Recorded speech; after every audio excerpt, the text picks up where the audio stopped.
Good morning friends. इयत्ता 10वीतला विज्ञान 1 ह्या भागातलं चॅप्टर नंबर 2 ला आपण या ठिकाणी सुरुवात करतोय. चॅप्टरचं नाव आहे periodic classification of elements.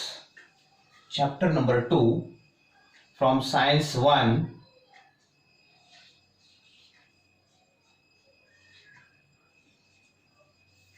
Periodic classification of elements.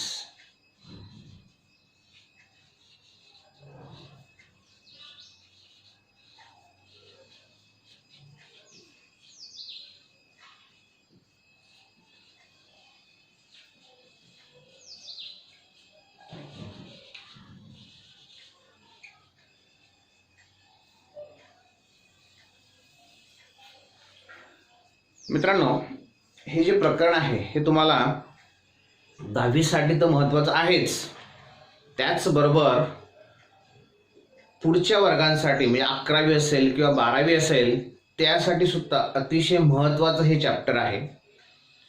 ह्या चॅप्टरमध्ये पिरियॉडिक टेबलचा पूर्ण स्टडी आपल्या ठिकाणी करायचा आहे आणि ज्या पिरियॉडिक टेबलवर केमिस्ट्रीचा बराचसा पार्ट तुमचा अवलंबून आहे. म्हणजे एक प्रकारचं बेसिक असं हे चॅप्टर आहे. म्हणून ह्या चॅप्टरमधल्या कन्सेप्ट जे आहेत त्या व्यवस्थित समजून घेणं फार महत्त्वाचं आहे. बघा, ह्या चॅप्टरचं नाव तुम्हाला दिलं आहे पिरियॉडिक क्लासिफिकेशन ऑफ एलिमेंट्स. म्हणजे ह्या चॅप्टरमध्ये आपल्याला एलिमेंट्सला आपण कशा पद्धतीने क्लासिफाय करतो, क्लासिफाय करण्यासाठी कशा पद्धतीने प्रयत्न झाले, या सर्व गोष्टींचा, या सर्व कन्सेप्टचा आपल्याला ह्या चॅप्टरमध्ये विचार करायचा आहे. मागच्या वर्गांमध्ये म्हणजे इयत्ता 8वी मध्ये असेल किंवा 9वी मध्ये असेल किंवा त्याच्या अगोदर असेल, आपण वेगळ्या टाइप्सचे एलिमेंट्स बघितलेले आहेत. वेगळ्या फिजिकल प्रॉपर्टीज असलेले एलिमेंट्स तुम्हाला माहिती आहेत. काही एलिमेंट्स हे सॉलिड स्टेटमध्ये असतात, काही एलिमेंट्स लिक्विड स्टेटमध्ये असतात, काही एलिमेंट्स तुमचे गॅसियस स्टेटमध्ये असतात. एलिमेंट्स नंतर वेगवेगळ्या प्रकारचे मॅटर्स तुम्ही शिकलेले आहात. ऑर्गॅनिक मॅटर असेल, इनऑर्गॅनिक मॅटर असेल, कंपाऊंड्सचे टाइप्स तुम्ही शिकलेले आहात. आयोनिक कंपाऊंड असतील किंवा कोव्हॅलंट कंपाऊंड असतील. ह्या चॅप्टरमध्ये आपल्याला एलिमेंट्सचं क्लासिफिकेशन कशा पद्धतीने झालं, आज आपण जे क्लासिफिकेशन बघतोय ते कशा पद्धतीने आहे, हे सर्व तुम्हाला ह्या चॅप्टरमध्ये बघायचं आहे. बघा मित्रांनो, अगदी सुरुवातीच्या काळामध्ये means in the earlies of 18th century 1800 मध्ये very few elements were known. खूप कमी मूलद्रव्य असे होते, एलिमेंट्स होते की जे माहिती होते. म्हणून सुरुवातीच्या काळामध्ये हे एलिमेंट्सचं जे क्लासिफिकेशन करण्यात आलं ते फक्त 2 टाइप्समध्ये त्यांचं क्लासिफिकेशन झालं. And that 2 categories of the elements are only metals and non-metals. फक्त ह्या 2 वेगवेगळ्या प्रकारांमध्ये एलिमेंट्सचं क्लासिफिकेशन करण्यात आलेलं होतं. मेटल्स, नॉन मेटलच्या प्रॉपर्टीज आपल्याला माहिती आहेत. Metals are good conductor of heat and electricity. Metals are electropositive in nature. Metals are sonorous in nature.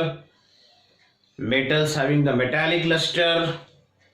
Metal shows malleability. म्हणजे त्यांना जर तुम्ही हॅमर्ड केलं तर थिन शीट मध्ये त्याचं कन्व्हर्शन होईल. Metals are ductile in nature. Metals can be drawn into the thin wire. ही जी प्रॉपर्टी आहे ह्या प्रॉपर्टीला म्हणतो आपण डक्टिलिटी. तर अशा वेगवेगळ्या प्रॉपर्टी दाखवणारे जे एलिमेंट्स आहेत अशा एलिमेंट्सला म्हणतो आपण मेटल्स.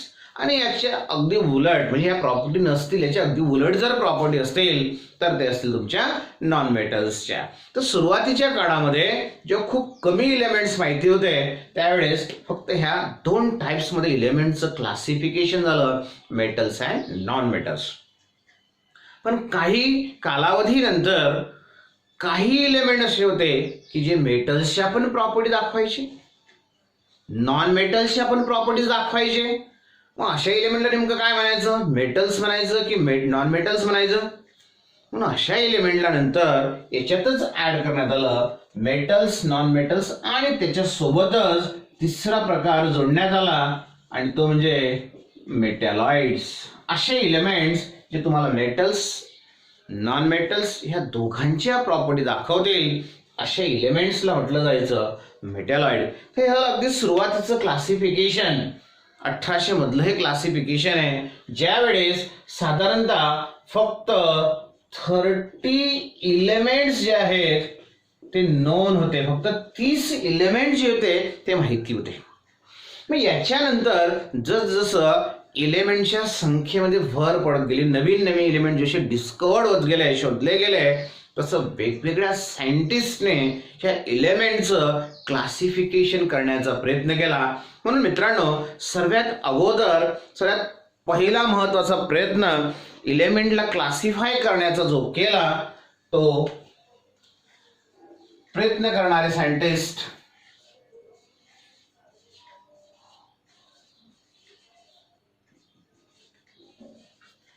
डोबेरायनर आणि त्याला म्हणतो आपण डोबेरायनर्स ट्रायड्स. हे सर्वात अगोदर इलेमेंटला क्लासिफाय करण्याचा प्रयत्न जो आहे तो डोबेरायनरने केला इन 1817 मध्ये त्यांनी प्रयत्न केला. पण नेमकं डोबेरायनरचं क्लासिफिकेशन काय आहे? जर आपण ह्या डोबेरायनरच्या क्लासिफिकेशनचा विचार केला, त्याने 1817 मध्ये आपल्याला क्लासिफिकेशन देण्याचं काम केलंय. डोबेरायनर फोकस्ड ऑन, कशाचा विचार केला डोबेरायनरने? Focused on the atomic mass of the element. डोबेरायनरने त्या एलिमेंटच्या ॲटॉमिक मासचा विचार केला. बघा, 9वीला असताना तुम्ही ॲटमचं स्ट्रक्चर शिकलं मित्रांनो. ॲटमच्या स्ट्रक्चरचा जर आपण विचार केला तर ॲट द सेंटर, तुम्हाला सर्वांना माहिती आहे, at the centre there is a positively charge nucleus. सेंटरला पॉझिटिव्हली चार्ज न्यूक्लियस असतं आणि बिसाइड द सेंटर, सेंटरच्या सभोवताली वेगवेगळ्या सेल्स असतात. तुम्ही शिकलेले सर्व अशा वेगवेगळ्या सेल्स त्या ठिकाणी असतात आणि या सेल्स मध्ये इलेक्ट्रॉन्स जे असतात ते रिव्हॉल्व असतात. म्हणजेच एखाद्या ॲटम मध्ये जर तुम्ही विचार केला की फंडामेंटल पार्टिकल्स किती आहेत, तर प्रत्येक ॲटम मध्ये 3 महत्वाचे पार्टिकल आहेत ज्यांना आपण फंडामेंटल पार्टिकल म्हणतो. इलेक्ट्रॉन्स, प्रोटॉन्स अँड न्यूट्रॉन्स, हे 3 फंडामेंटल पार्टिकल आहेत. मग ॲटमचं मास तुम्हाला जर मेजर करायचं असेल तर तुम्हाला ह्या 3 फंडामेंटल पार्टिकलचं मास कन्सिडर करावं लागेल. Mass of electrons, mass of protons and mass of neutrons. जेवढेही इलेक्ट्रॉन, प्रोटॉन, न्यूट्रॉन त्या ॲटम मध्ये प्रेझेंट असतील, ह्या तिघांच्या मासची सम जर आपण केली तर तुम्हाला ॲटॉमिक मास मिळेल. तर ह्या ॲटॉमिक मासवर डोबेरायनरने फोकस केलं. ॲटॉमिक मासचा त्याने विचार केला आणि ॲटॉमिक मासचा विचार करून त्याने इलेमेंटला क्लासिफाय करण्याचा प्रयत्न केला. बघा, त्याच्या नावातच देऊन टाकलं त्याने की क्लासिफिकेशन मध्ये नेमकं त्याने काय केलंय, काय म्हटलंय? डोबेरायनर्स ट्रायड. ट्रायडचा अर्थ होतो, triad means the group of 3 element. ट्रायडचा अर्थ काय झाला? Group of 3 element. मग डोबेरायनरने काय केलं? 3 एलिमेंटचा ग्रुप तयार केला ज्यांच्या प्रॉपर्टीज सारख्या होत्या, सारख्या असतील अशा 3 एलिमेंटचा त्याने ग्रुप तयार केला आणि ते 3 एलिमेंटचा ग्रुप तयार केल्यानंतर त्यांची अरेंजमेंट जी आहे ती इन्क्रीजिंग ऑर्डर ऑफ ॲटॉमिक मास नुसार त्याने केली. हे 3 एलिमेंटचा जो ग्रुप असेल, सगळ्यात अगोदर त्याने कोणता एलिमेंट ठेवला असेल? ज्याचं मास सर्वात कमी तो ठेवला, नंतर त्याच्यापेक्षा जास्त मास असणारा एलिमेंट आणि तिसरा एलिमेंट जो असेल तो सर्वात जास्त मास असणारा. तर अशा एलिमेंटची अरेंजमेंट त्याने केली. जसं आता फॉर एक्झाम्पल समजा त्याने 3 एलिमेंट अरेंज केले. 3 एलिमेंट त्याच्याकडे आहेत, ए, बी, सी. तिघांच्या प्रॉपर्टीज नियर अबाउट सेम. मग अरेंजमेंट करताना ए पेक्षा बीचं मास जास्त, बी पेक्षा सीचं मास जास्त, याला म्हणणार तुम्ही increasing order of the atomic mass. म्हणजे सर्वात जास्त मास कोणाचं झालं, सीचं, आणि सर्वात कमी मास कोणाचं झालं, एचं. तर त्याने असं म्हटलं की तीन इलेमेंटची जेव्हा आपण इन्क्रीजिंग ऑर्डरने अरेंजमेंट करणार त्यावेळेस बघा तिघांचा ऍटॉमिक मास त्याला माहिती आहे. समजा त्याने असं म्हटलं की mass, atomic mass of the middle element, हा जो मिडल एलिमेंट बी याचं atomic mass, it is the mean, it is the average of the atomic mass of remaining two elements, that is a and c. A आणि c चा atomic mass C सम केल्यानंतर त्याचा जर तुम्ही मीन काढला, average काढला, तर तो कोणाचा ॲटॉमिक मास येईल, तर हा जो मिडल एलिमेंट आहे, बी एलिमेंट आहे, त्याचा ॲटॉमिक मास येईल. तर असा जर ग्रुप असेल तीन एलिमेंटचा, increasing order of atomic mass त्याला आपण अरेंज करणार, त्यांच्या प्रॉपर्टीज सारख्या असतील, आणि महत्वाची प्रॉपर्टीज काय दाखवली पाहिजे, पहिल्या आणि तिसऱ्या एलिमेंटचा ॲव्हरेज असेल ॲटॉमिक मासचा, ते कोणाचा ॲटॉमिक मास आला पाहिजे, मिडल एलिमेंटचा ॲटॉमिक मास आला पाहिजे. This is the main important property of triad. आता असे प्रॉपर्टी दाखवणारे एलिमेंटचे जे ग्रुप असतील तीनच्या ग्रुपचे, त्या तीनच्या ग्रुपचे एलिमेंटला त्याने काय म्हटलंय, ट्रायड असं नाव दिलंय. व्हेरी सिम्पल, खूप सोपं आहे मित्रांनो. आलं लक्षात. आपण एक्झाम्पल घेऊन बघू म्हणजे तुमच्या जास्त लक्षात येईल. समजा the very well known triad of Dobereiner. डोबेरायडचं सर्वात महत्वाचं ट्रायड, ज्याच्यावर भरपूर वेळेस प्रश्न पण तुम्हाला विचारले गेले. And that triad is your lithium. त्याच्यानंतर त्या ट्रायड मधला दुसरा एलिमेंट आहे सोडियम, आणि तिसरा एलिमेंट आहे त्याच्यातला पोटॅशियम. बघा त्याने काय म्हटलंय, पहिल्या आणि तिसऱ्या एलिमेंटच्या मासचा ॲव्हरेज मीन जो असेल तो मिडल एलिमेंटचं ॲटॉमिक मास आलं पाहिजे. बघा लिथियमचा ॲटॉमिक मास आहे 6.9, 7 घेतलं तरी पण चालेल, काही प्रॉब्लेम नाही. आणि तिसरा जो एलिमेंट आहे पोटॅशियम, ह्या पोटॅशियमचं ॲटॉमिक मास आहे 39.1. याला जर तुम्ही 7 घेतलं तर याला 39 घेऊ शकता, किंवा हा जर 6.9 असेल तर हा 39.1 असेल. आता तुम्हाला जर विचारलं की डोबेरायनरच्या ट्रायडच्या संकल्पनेनुसार, according to the concept of triad, what is the atomic mass of sodium, आपल्याला खूप सोपं असेल, कारण की आपल्याला फक्त काय करायचंय, हे दोघांची बेरीज करायची आहे. दोघांच्या मासची बेरीज करून त्याचा ॲव्हरेज काढायचा आहे. जो ॲव्हरेज येईल तो म्हणजे ह्या सोडियमचं ॲटॉमिक मास असेल. करून बघू आपण. बघा या ठिकाणी आता लिथियम साठीचा आहे 6.9, आणि मित्रांनो पोटॅशियम साठी काय दिलं तुम्हाला, 39.1. मग या दोघांची बेरीज जी काही असेल त्याचा ॲव्हरेज तुम्हाला घ्यायचं आहे. दोन एलिमेंट तुम्ही या ठिकाणी घेतले म्हणून त्याला 2 ने तुम्ही डिव्हाइड करणार. बघा आता 6.9 आणि 39.1 या दोघांची जर बेरीज केली तर ती किती येते, 46 येते. मग या 46 ला जर आपण 2 ने डिव्हाइड केलं तर तुमचं आन्सर येतंय 23. हे सहज तुम्हाला कॅल्क्युलेट करता येईल. आणि ह्या सोडियमचं ॲटॉमिक मास जे आहे ते बरोबर एक्झॅक्टली किती असणार आहे, 23. म्हणजे याचं मास, ॲटॉमिक मास जरी तुम्हाला माहिती नसेल आणि ह्या दोन यांचा ॲटॉमिक मास तुम्हाला माहिती असेल तर सहज तुम्ही ते कॅल्क्युलेशन करून काढू शकता. तर झालं classification of elements according to the Dobereiner. मग जसं या ठिकाणी एक एक्झाम्पल आपण बघितलं, लिथियम, सोडियम, पोटॅशियम, तसं असे वेगवेगळे एक्झाम्पल्स आपण या ठिकाणी घेऊ शकतो. याच्यातलं दुसरं वेल नोन एक्झाम्पल आहे triad, in which there is a presence of chlorine, bromine and iodine. किंवा तिसरं एक्झाम्पल आपण घेऊ शकतो कॅल्शियम, स्ट्रॉन्शियम अँड बेरियम. हे 3 वेगळे एक्झाम्पल्स आता ट्रायडचे तुमच्या समोर आहेत मित्रांनो. लिथियम, सोडियम, पोटॅशियम, एक एक्झाम्पल झालं क्लोरीन, ब्रोमीन, आयोडीन हे दुसरं एक्झाम्पल झालं. तिसरं कॅल्शियम, ट्रॉन्सियम अँड बेरियम हे तिसरं एक्झाम्पल झालं. तर जसं या ठिकाणी आपण म्हटलं की या दोघांच्या ऍटॉमिक मासचा ऍव्हरेज म्हणजे मिडल एलिमेंटचा ऍटॉमिक मास असेल, तसं या ठिकाणी पण असणार आहे. या दोघं जे असतील क्लोरीन आणि आयोडीन यांचं ऍटॉमिक मास ऍव्हरेज जर तुम्ही काढला तर ते कोणाचा ऍटॉमिक मास येईल? ब्रोमीनचा ऍटॉमिक मास येईल. जवळपास ते 80 त्या जवळपास असतं.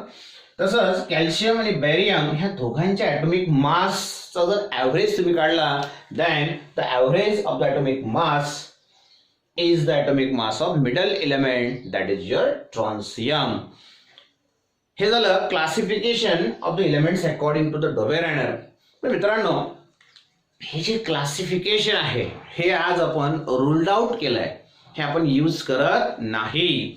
आपल्या सिलेबस मध्ये आपल्याला दिलेलं आहे म्हणून त्याचा स्टडी आपण करतोय, बरोबर आहे.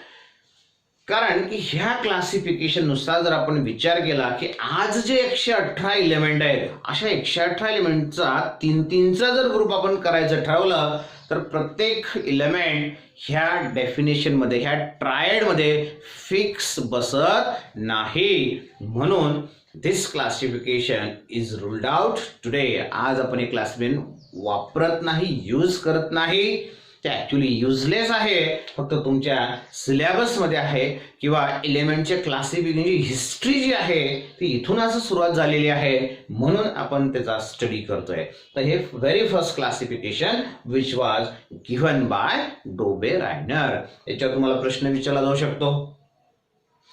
जसं या ठिकाणी दोघांचं मास तुम्हाला दिलं, मधल्या एलिमेंटचं मास तुम्हाला काढावं लागेल. इथं पण दोघांचा मास दिला असेल, मधल्या एलिमेंटचा मास तुम्हाला काढायला लावू शकतो. असे वेगळ्या प्रकारचे क्वेश्चन्स तुम्हाला विचारले जाऊ शकतात किंवा नंबर ऑफ एक्झाम्पल्स तुम्हाला देतील आणि त्याच्यापैकी तुम्हाला सांगावं लागेल, विचारतील तुम्हाला out of these examples which is the Dobereiner's triad. कुठलं एक्झाम्पल हे डोबेरायनर ट्रायड मध्ये परफेक्ट फिट बसतं हे आपल्याला ओळखता आलं पाहिजे. कारण की त्याचा कन्सेप्ट फक्त एकच लक्षात ठेवायचा आहे, पहिल्या आणि तिसऱ्या एलिमेंटचा ऍटॉमिक मासची सम करायची, त्याचा ऍव्हरेज हा मिडल एलिमेंटचा ऍटॉमिक मास आलं पाहिजे. Very simple concept. एवढा कन्सेप्ट जर लक्षात असेल तर डोबेरायनर ट्रायड आपल्याला समजलं किंवा त्याच्यावरचा कसाही प्रश्न आपल्याला विचारला असेल तर तो सहज आपण सांगू शकतो. ठीक आहे. तर झालं पहिलं क्लासिफिकेशन जे आपल्याला डोबेरायनर सांगण्याचा प्रयत्न केला आहे इन 1817. त्याच्यानंतर मित्रांनो दुसरं क्लासिफिकेशन आपल्याला बघायचं आहे. जसं 1817 मध्ये डोबेरायनरने आपल्याला क्लासिफिकेशन देण्याचा प्रयत्न केला. Then here the second classification which was given by the scientist and that one is your न्यूलँड. मग दुसरं जे क्लासिफिकेशन आहे त्याला म्हणतो आपण न्यूलँड्स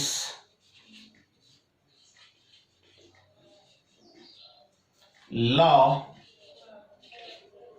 ऑफ ऑक्टेव्स. बघा न्यूलँड्स लॉ ऑफ ऑक्टेव्स. जसं मागच्या याच्यामध्ये एक विशिष्ट असा शब्द वापरला होता ट्रायड. ट्रायडचा अर्थ काय घेतला तर आपण ट्रायड म्हणजे ग्रुप ऑफ 3 एलिमेंट्स. तसं या ऑक्टेव्हचा अर्थ काय येणार बघा. हे जे क्लासिफिकेशन आहे हे न्यूलँडने आपल्याला 1866 मध्ये दिलेलं आहे. मग जसं ट्रायडचा अर्थ घेतला आपण 3 तसं या ठिकाणी ऑक्टेव्हचा अर्थ काय होतो. ऑक्टेव्स म्हणजे 8. मग ट्रायड म्हणजे 3चा ग्रुप, तसं ऑक्टेव्ह म्हणजे 8चा ग्रुप असा त्याचा अर्थ घ्यायचा नाही. त्याला ऑक्टेव्ह असा शब्द का वापरला आहे ते आपण याच्यात बघणार.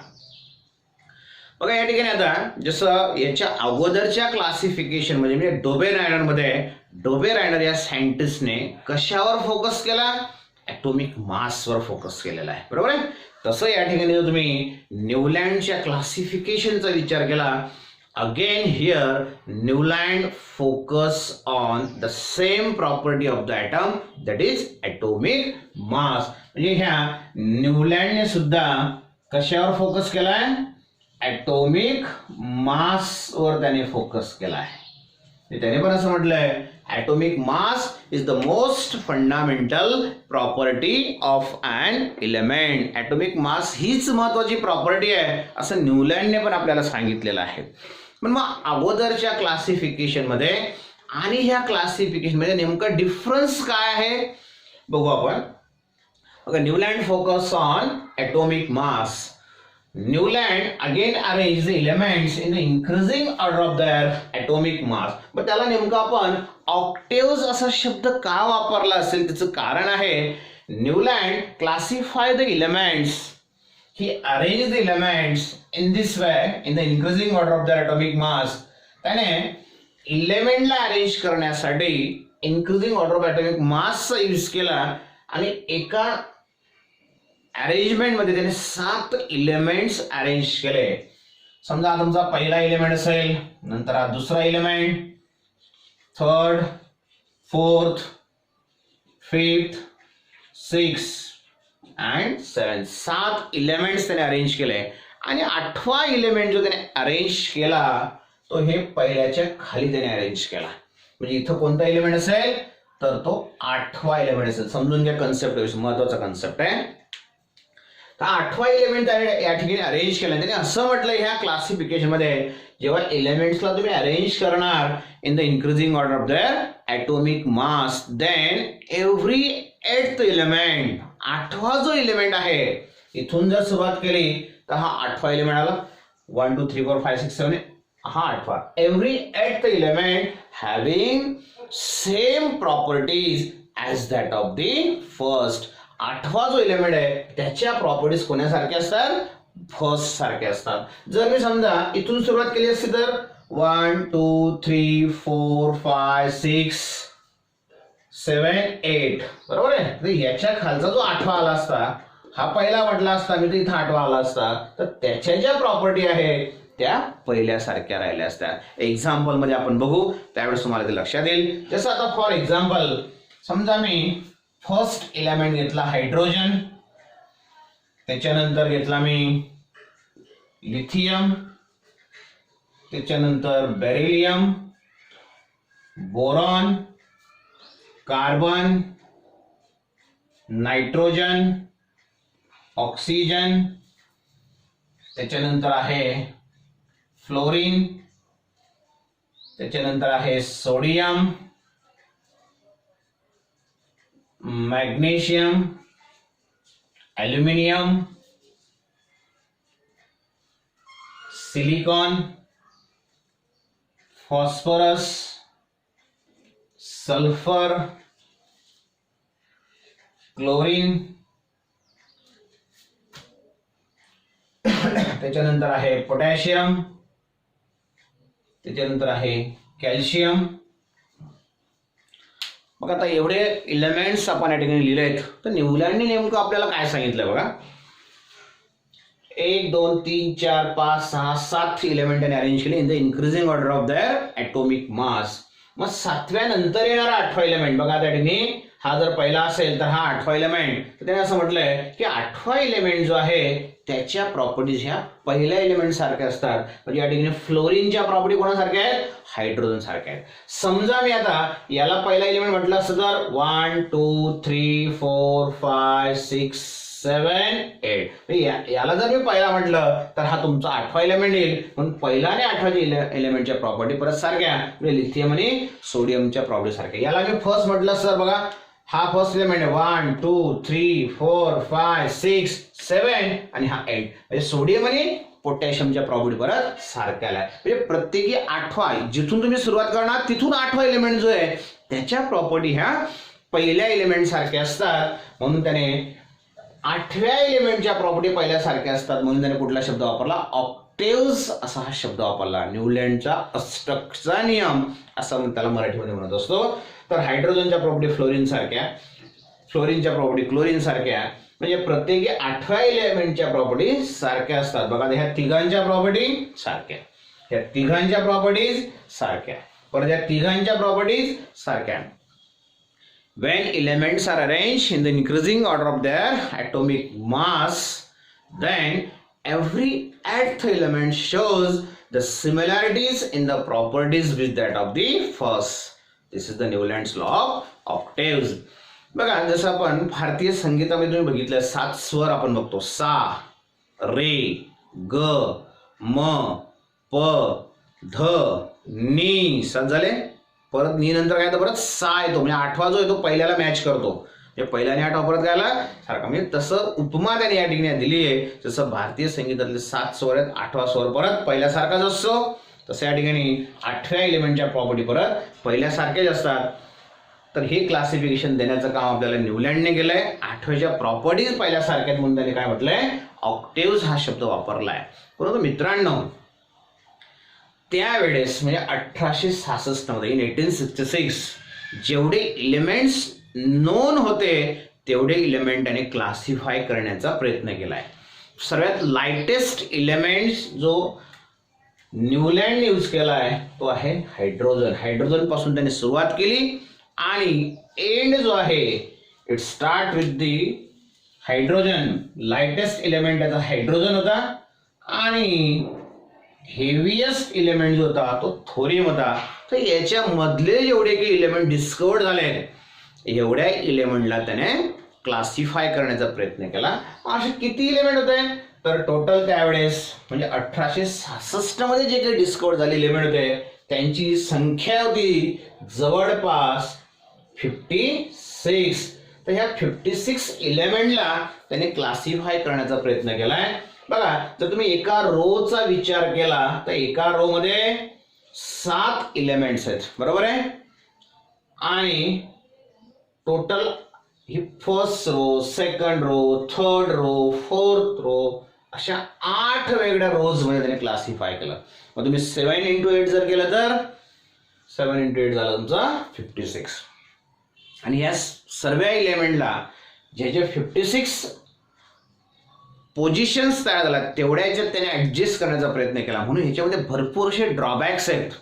जसं फॉर एक्झाम्पल जर तुम्ही इथून पुढच्या इलेमेंटचा विचार केला, हा हे महत्वाचं काय तर हे जे क्लासिफिकेशन त्याने आपल्याला सांगितलं every 8th element shows the similar properties as that of the first.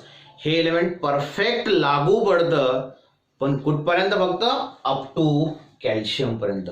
Calcium पर्यंतच ते लागू पडतं. त्याच्या पुढे जर आपण क्लासिफिकेशन करण्याचा प्रयत्न केला तर मात्र हे जे क्लासिफिकेशन आहे हे रुल्ड आउट होतं, कारण की त्याच्यामध्ये भरपूर असे ड्रॉबॅक्स आहेत. जर तुम्ही व्यवस्थित ऑब्झर्व केलं तर क्लोरीन जो तुम्हाला दिसतोय इथून जर आपण पुढे परत त्याला क्लासिफाय करण्याचा प्रयत्न केला तर या ठिकाणी ह्या क्लोरीनच्या खाली तुम्हाला 2 वेगवेगळे इलेमेंट दिसतील.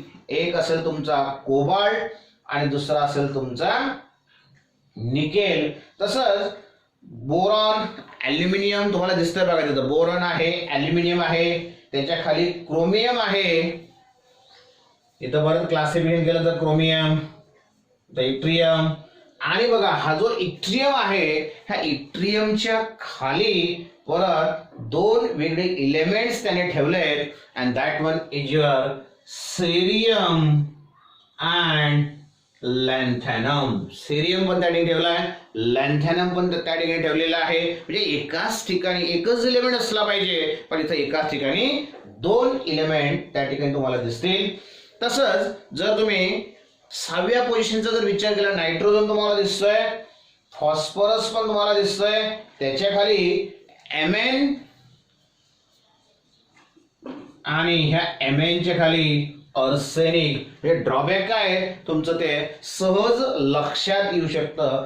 शेवटी बघा तुम्ही ऑक्सिजन दिसतोय, ऑक्सिजनच्या खाली सल्फर आहे, सल्फरच्या खाली त्याने Fe आणि Se ठेवण्याचा प्रयत्न केला आहे. मग तुम्ही म्हणाल की ह्याच्यामध्ये नेमकं ड्रॉबॅक काय आहे, बरोबर. बघा आता ड्रॉबॅक काय तुम्हाला सांगतो मी. बघा 7 इलेमेंटची अरेंजमेंट तुम्ही केली. 8वा इलेमेंट तुम्ही या ठिकाणी समजा फ्लोरीन आला. फ्लोरीनच्या प्रॉपर्टी कोणासारख्या आहे, हायड्रोजन सारख्या आहे. It's okay, no problem. परत ह्या फ्लोरीनच्या प्रॉपर्टी कोणासारख्या आहेत, क्लोरीन सारख्या, नो प्रॉब्लेम. हे पण सारखं आलं, हे पण सारखं आलं. ह्या तिघांच्या प्रॉपर्टी सारख्या, तिघांच्या प्रॉपर्टी सारख्या, तिघांच्या प्रॉपर्टी सारख्या. पण त्याच्या पुढच्या इलेमेंटचा जर विचार केला, तुम्हाला अगोदरच म्हटलं मी हे न्यूलँडचं जे क्लासिफिकेशन आहे it is a perfect but up to only calcium, ज्याचा ॲटॉमिक मास जवळपास 40 आहे ॲटॉमिक नंबर त्याचा 20 आहे, तिथपर्यंत परफेक्ट आहे, इथपर्यंत काही प्रॉब्लेम नाही. From hydrogen two calcium the classification is well arrange, perfect. पण याच्या पुढे प्रॉब्लेम काय बघा, याच्या पुढचा प्रॉब्लेम काय, जर तुम्ही क्लोरीनच्या खाली विचार केला तर बघा क्लोरीनच्या खाली काय दिसतंय, कोबाल्ट अँड निकेल. मित्रांनो एका इलेमेंटच्या खाली एकच इलेमेंट असला पाहिजे, पण इथं काय एकाच पोझिशनला 2 इलेमेंट तुम्हाला दिसत आहे. म्हणजे एका पोझिशनला 2 इलेमेंट आहेत म्हणजे काय, त्या दोघांच्या प्रॉपर्टी त्याला मॅच झाल्या पाहिजे. पण क्लासिफिकेशन करताना एव्हरी 8th इलेमेंट याच्यानंतरचा 8वा इलेमेंट जो तो एकच असला पाहिजे, पण 2 इलेमेंट 8व्या नंबरला कसं येणार, शक्य नाही. पण जेवढे इलेमेंट डिस्कवर्ड झाले, शोधले गेले त्यावेळेस तेवढे ऍडजस्ट करण्याच्या प्रयत्नामध्ये एकाच ठिकाणी 2 इलेमेंट ठेवण्याची चूक या न्यूलँड या ठिकाणी केली. तो त्याच्यातला मोठा ड्रॉबॅक आहे. नुसतं 2 इलेमेंट तर ठेवलेच नाही त्याने, तिथं ड्रॉबॅक आहेच, त्यामुळे चूक आहेच. त्याच सोबत जर तुम्ही फ्लोरीन, क्लोरीन, हायड्रोजन या 3 इलेमेंटचा विचार केला, दीज 3 इलेमेंट्स, हायड्रोजन असेल, फ्लोरीन असेल किंवा क्लोरीन असेल, मित्रांनो हे 3 जे इलेमेंट्स आहेत हे काय नॉन मेटल्स आहेत. 3 इलेमेंट्स नॉन मेटल आहेत आणि 2 जे आहेत cobalt and nickel, these are your metals. तर हे 2 काय आहेत तर मेटल्स आहेत. वर नॉन मेटल आणि खाली मेटल, म्हणजे मेटल नॉन मेटल प्रॉपर्टी सारखे असतील का, नाही. त्याने काय म्हटलंय, every 8th element having similar properties. याच्या प्रॉपर्टी क्लोरीन सारख्या आहेत का, अजिबात नाही. हा मोठा ड्रॉबॅक त्या ठिकाणी आहे. पुढे पण तसंच होणार आहे. बघा या ठिकाणी तुम्ही इथं जर ऑब्झर्वेशन केलं, इथं तुमचं बोरॉन आहे, ॲल्युमिनियम, क्रोमियम आहे, इट्रियम आहे आणि शेवटी सेरियम आणि लॅन्थॅनम. एकाच ठिकाणी 2 इलेमेंट ठेवले, एका ठिकाणी 2 इलेमेंट ठेवू शकत नाही. एव्हरी 8th इलेमेंट तो एकच असला पाहिजे. तो एक मोठा ड्रॉबॅक आहे. त्याच्यानंतर distinctly metal, distinctly non metal, याच्यात तो प्रॉब्लेम असणारच आहे. हा तुमचा मेटल आहे, हे पण तुमचे मेटल आहे. हा बोरॉन जो आहे हा डिस्टिंक्टली मेटल नाही. याच्यात बघा शेवटी इथं पण खूप मोठा ड्रॉबॅक आहे. Oxygen, sulphur both are distinctly non metals. हे 2 जे इलेमेंट आहेत, ऑक्सिजन असेल किंवा सल्फर असेल, तर हे 2 काय आहेत, नॉन मेटल्स आहेत. नॉन मेटलच्या खाली जर तुम्ही विचार केला तर नॉन मेटलच्या खाली Fe आणि Se, आयर्न तुम्हाला दिलं आहे फेरस आणि Fe सेलेनियम तुम्हाला दिलेलं आहे. Both are the well non metals. 2 जे आहेत ते मेटल्स आहेत, वरचे 2 नॉन मेटल्स. मेटलच्या खाली परत काय आलं, नॉन मेटल्स आला. ऍक्च्युली Fe किंवा सेलेनियम जो आहे तो या क्रोमियमच्या जवळपास असला पाहिजे, त्या क्रोमियमच्या खाली असला पाहिजे, तर एका ग्रुपमध्ये ते असले पाहिजे होते किंवा एका सिरीजमध्ये ते असले पाहिजे होते. तसं न होता जी अरेंजमेंट आहे ती परफेक्ट या ठिकाणी नाही. तर नियर अबाउट 56 इलेमेंट त्यावेळी जे नोंद होते ते क्लासिफाय करण्याचं काम या ठिकाणी न्यूलँडने केलंय, ज्याच्यामध्ये भरपूर असे ड्रॉबॅक्स आपण बघितलंय. बघा मित्रांनो, जसं या ठिकाणी आता न्यूलँडचं क्लासिफिकेशन आपण बघितलं, डोबेरायनरचं क्लासिफिकेशन बघितलं in the form of triad, in the form of octaves, तसं वेगवेगळ्या सायंटिस्टने वेगवेगळं क्लासिफिकेशन करण्याचा प्रयत्न केलेला आहे. म्हणजे इथून पुढच्या पार्टमध्ये आपल्याला जे क्लासिफिकेशन बघायचं आहे, याच्यानंतर महत्त्वाचं क्लासिफिकेशन आहे विच वॉज गिवन बाय मेंडेलिव्ह. आणि मग त्याच्यानंतरचं सगळ्यात फायनेस्ट क्लासिफिकेशन जे आज पण आपण यूज करतो, आज जो पिरियडिक टेबल आपण यूज करतो, ते जे क्लासिफिकेशन आहे which was given by Henry Moseley. तर पुढचे जे क्लासिफिकेशन आहे ते पुढच्या लेक्चर्समध्ये आपण बघणार. आज आपण या ठिकाणी थांबणार. ह्या चॅप्टरचं बेसिक पार्ट जो आहे history of the periodic table ज्याला म्हणू शकतो आपण, तो थोडक्यात आपण या ठिकाणी बघितलेला आहे. निश्चित या व्हिडिओचा आपल्याला फायदा होईल.